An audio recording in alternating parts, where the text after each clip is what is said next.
Hello, my name is Val, and I'm happy to be here to share some stories of two individuals that I know. Just a little bit about myself. I'm out of San Jose, California, and I'm a caregiver. I have one client, and my client is blind.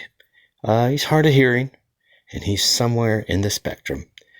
I also want to share a story of an acquaintance of mine. I'm not going to give any of the names. I'd like to keep everything ambiguous because I respect their privacy. This other person, and I'm going to start with him first.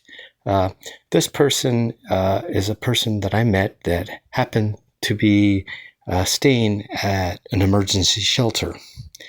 At that time, my car was running, and right now it needs to be fixed, but that's a whole different story. But I used to pick this gentleman up and take him to medical visits at Stanford Hospital.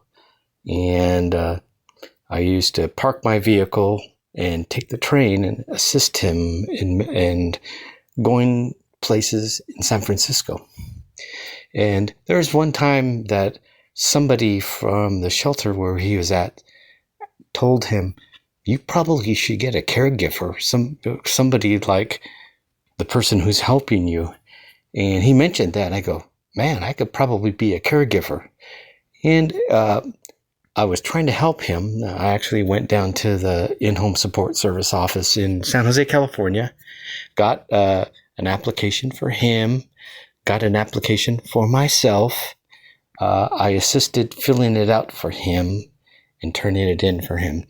He eventually got a call from somebody and that person asked him, "Do you have Medi-Cal?" And he answered, "No, I have Medicare A, Medicare B, and I pay for my own insurance because of my condition." And he happens to be blind, and he is a diabetic, and he's on a lot of different medications. And he's paying a lot of the copay right out of his pocket. And he's in a shelter, which those shelters in Santa Clara County, if they're emergency shelters, you're really only supposed to be there 90 days. But they made a special exception for him because he's blind. And what he was finding out is that there's no help. There seems to be no help for people that are blind. If you can have a friend that can help you, take you places, well, that's good. And so one day, with this acquaintance who happens to be staying at a shelter, we were outside going for a walk. He had his hand on my shoulder. He had his cane, but when you have somebody walking for you, you lift the cane up and you tell him everything, what's going on. There's a crack on the sidewalk. Let's swing over here. And while we're downtown walking, two people saw me walking with him. And my associate happened to be African American, and I'm not.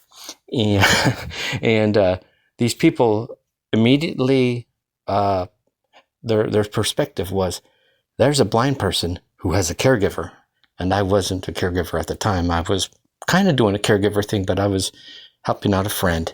And so they came over and stopped us. They go, excuse me. And they started talking to him. We noticed that you're blind, and we noticed that you have a caregiver. And I had to be honest with him. I go, "Ma'am, I'd love to be his caregiver, but he at this time can't have a caregiver because he's not on Medi-Cal, and there's not a whole lot of help for people who are blind." They go, "Oh, wow, we thought that you were his caregiver and that you can give us some resources on how to help a blind person because we are trying to find help for another blind person that we're helping." And I go, "Right now, what we're trying to do is see if Medi-Cal will accept him. He's already, I guess you could say, past the SSD part of his Social Security, and he's now on regular Social Security. The hard part is where we live. We live in the San Jose area, in any place in Silicon Valley is extremely expensive to live. And blind people, it's probably a different challenge too. And so as we were speaking to these people, they were kind of happy to see that somebody had a friend helping them, but they were hoping to get some networking information on how this African American blind person got a caregiver. And it wasn't because he was African American, it was because they could see he was blind by his cane. And that person waited almost 3.5 to 4 years to get Medi-Cal. He finally got Medi-Cal 2 months ago. And I think he probably now has a caregiver where he's at. I would like to have a second client, but I believe he's probably already connected and has a client, and he's now housed. It took him 3 years to 3 years to get housed, and it took him about 3.5 years to get qualified and finally get Medi-Cal. So my heart already goes out to anybody who has to wait a long time to get Medi-Cal, because in the state of California, Medi-Cal is kind of like the broker. And if you don't have Medi-Cal, you can't get in-home support services unless you pay for it out of your pocket. And when you have people that are blind, and you have people that are diabetic, when you have people that are dependent on help that they can't get, it's a struggle. And for him, it finally paid off. It took 4 years, but prior to him being in that shelter, he lived homeless. And since he's diabetic and on medication, I asked him some questions if he felt comfortable, and he says, "Yeah, sometimes at the end of the line of 22 at East Ridge, I would find a comfortable place and get about 3 or 4 hours of sleep, and then I'd get on that bus and head back to Palo Alto." Stuff like that. That's emergency survival when you don't have a shelter. I'm very glad he ended up in that shelter. I'm very glad we crossed paths, and I'm very glad that I had an opportunity to help him. That's not my client, but that is the plight of people who are blind, regardless of their age. So now I'm going to talk to you about, very carefully, about a person that I help. Now, I am a live-in caregiver. My client is blind. My client is 70 years old, but he wasn't blind all his life. He was blind since age of 50, and at that time, both of his parents were alive, and he lived in the same house that his parents lived in. And in fact, I kind of knew my client when he was in his 40s. I've met his parents. I met his mom and dad. I met him. So I'm not a stranger to him, but I knew him when he wasn't blind, but he's always been hard of hearing. And so when he became blind at around the age of 50, his parents were aging. His father passed away, and now it's just him and his mom living in their home. And of course, he's now blind. And when his both parents were alive, they helped him. They helped him throughout when he was 30. They helped him, and he was always their son that they loved a lot. And they knew that there's other things going on in his life that nobody else knew. Only parents sometimes keep things private in their life. I'm seeing things because I'm watching carefully my client. And so then it came time that mom died. And now my client, he wasn't my client at the time, is in a place that's a rental. And he didn't make enough. He didn't make enough to stay in this place. And so people related to him found somebody to rent a room to keep him in a safe place Now, this person wasn't a caregiver. This person was a renter, and he brought things to him, helped him with stuff, but he wasn't like really watching out for his. I wouldn't know because I wasn't living there, but I would just get stories from the responsible parties in this person's life. And that person lived there for about 5 years, and then that person decided that he's going to go back to his home country, and when that happened, there is now, there's now some things up in the air. Oh my gosh. When I say, oh my gosh, those are probably his thoughts. Who's going to be here with me? And, or the family is thinking, can we keep him there? And so they started to discuss how they can do to keep him there. And, what they needed was a caregiver. And not only just a caregiver that's a renter. And I was recommended, or they remembered me, and they asked me if I am interested in being a caregiver. And I'm going, I'd love to be a caregiver. And I had to get the paperwork ready, do the background checks, all the things prior. Now the family had to have him, because he didn't have Medi-Cal. They had to make sure he'd get Medi-Cal, and he finally got Medi-Cal. But they had to have a doctor. They had to have a doctor. They had to have a doctor's approval for him to have a caregiver, and for the state or the county to pay for it. And he got that.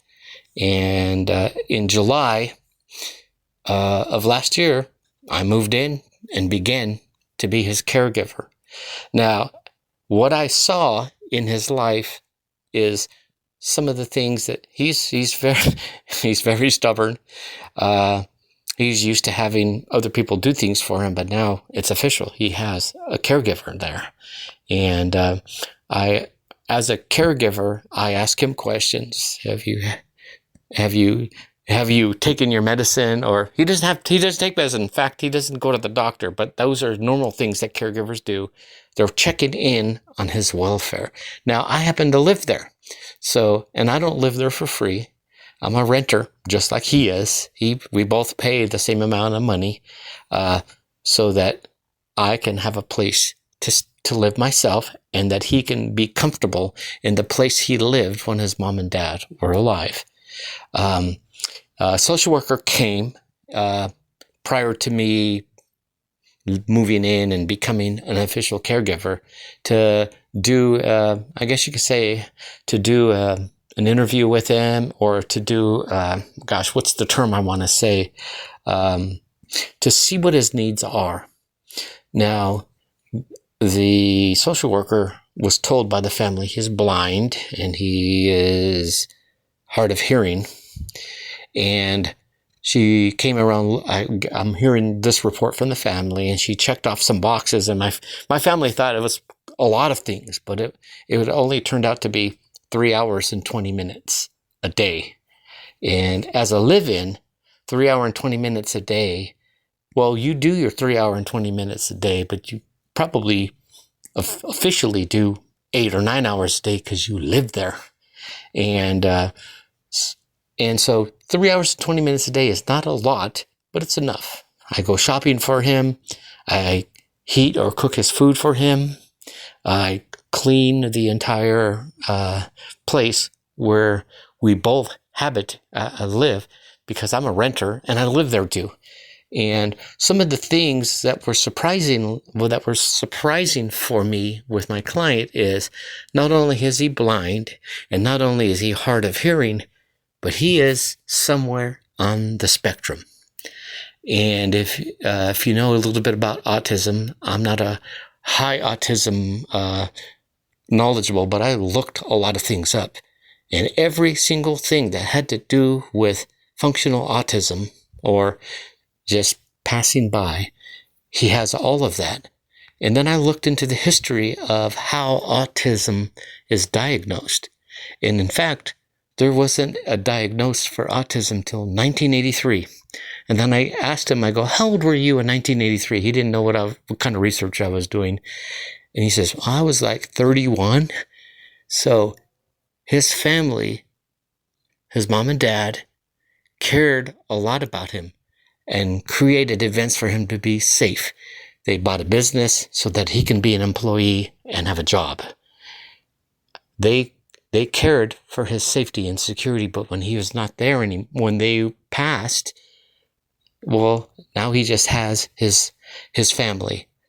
One of them lives way out of town. One of them lives locally. And I communicate with both family members about things that they need to hear about their relative and stuff and so forth. But what I found out is that the social worker that came, that only gave 3.5 hours per day, had no idea that he is autistic. Now, I've been told that you probably need to appeal your time because you probably deserve more time. You know, that is something that is a suggestion, but I care more about this person's well-being than I do about payment. That might come in the future. But my concern that I have now is that if our federal government and our state government starts to make changes that causes an alarm to the healthcare system, there are people like my client, and there are people like my associate friend who's blind. These are people that are desperate to have people to care for them.